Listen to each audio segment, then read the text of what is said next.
오늘은 제가 새벽 6시에 일어났습니다. 오늘 손님들이 오셔가지고 아침부터 지금 정신이 없는데요. 오늘 메인은 오시는 분이 유린기를 좋아해요. 그래서 유린기를 한번 해보려고 해요. 먼저 닭은요, 가슴살이나 다리살 아무거나 쓰셔도 되고요. 안심을 샀거든요. 안심이라 이렇게 껍질도 없고 좀 깔끔한데, 만약에 다리살을 하시면 껍질을 벗기셔야 돼요. 중간에 이런 힘줄 같은 거 있거든요. 얘네도 다 잘라내고, 다리살에는 이런 지방 같은 애들이 되게 많이 붙어 있어요. 다리살은 얘네들도 다 꼼꼼히 다 제거를 해주셔야 돼요. 다리살이 손질이 조금 까다롭긴 한데 그래도 다리살이 맛있더라고요. 중식당에서 먹는 유린기는 큰 덩어리를 튀겨서 썰어서 나오거든요. 근데 저는 그냥 한입 크기로 샐러드처럼 그렇게 하는 게 좋더라고요. 이렇게 한입 크기로 썰게요. 얘는 지금 350g인데 제가 집에 다리살을 좀 재워놓은 게 있어서 저는 이 안심이랑 다리살이랑 좀 섞어서 쓸 거예요. 손질을 좀 했어요. 거기에 밑간을 좀 할 건데 소금, 맛술 한 큰술. 이제 소스 만들고 양상추 다듬을 동안 얘는 잠깐 재워둘게요. 이 유린기 소스는 이거는 정말 안 좋아하시는 분들 없어요. 이게 뭐냐면 새콤, 달콤, 매콤이 다 들어있어요. 알룰로스색, 식초색, 간장색, 레몬즙은 1.5 큰술이에요. 물도 셋. 마늘, 홍고추, 청고추, 대파인데 이거 진짜 매콤하게 해서 먹으면 맛있어요. 청고추 2개, 홍고추 1개 넣었어요. 주세요.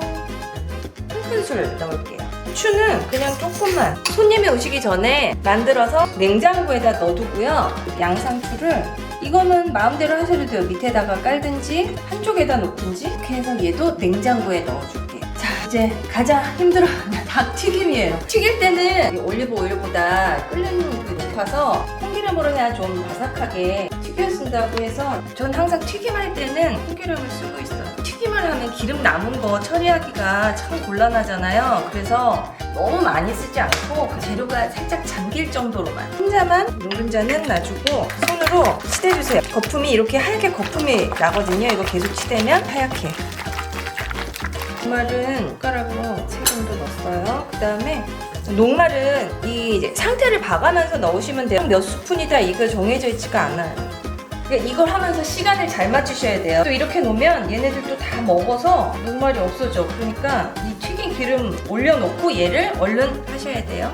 튀길 건데 일단 기름 온도를 먼저 체크를 하고, 가라앉았다 바로 떠오르면 되는데 이제 튀길게요. 이렇게 한입 크기로 하면 조금 요리하는 사람은 힘들어도 먹는 사람이 맛있게 먹어요. 같은 자리에다 넣으면 붙으니까. 근데 붙어도 나중에 지네들이 익으면 다 떨어져요. 이거 하고 깐풍기도 집에서 저 많이 해먹거든요. 닭 손질은 똑같아요. 튀기는 것까지도 똑같아요. 소스만 유린기 소스, 깐풍기 소스 다르게 하거든요. 그래서 저는 이렇게 닭 튀기는 걸 집에서 되게 자주 해요. 이렇게 하나하나 귀찮으신 분들은 그냥 큰 덩어리로 그냥 튀기세요. 다 튀겨진 다음에 상에 낼 때 칼로 잘라서 내면 돼요. 막 이렇게 다 붙은 것 같죠? 근데 익은 후에 떼면 잘 떨어져요. 2번이나 튀기니까 뭐 닭이 안 익거나 그럴 걱정은 안 하셔도 돼요. 색깔 나는 애들 있죠? 얘네들은 좀 빼줄게요. 너무 타면 안 이쁘니까. 초벌 튀김이 다 됐어요. 그러면 얘는 덮어서 손님 오실 때 다시 한번 튀길 거니까 이렇게 덮어서 잠시 놔두고, 이 기름은 이따가 다시 쓸 거예요. 찌꺼기는 다 건져서 2번째 튀길 때 쓸 거예요.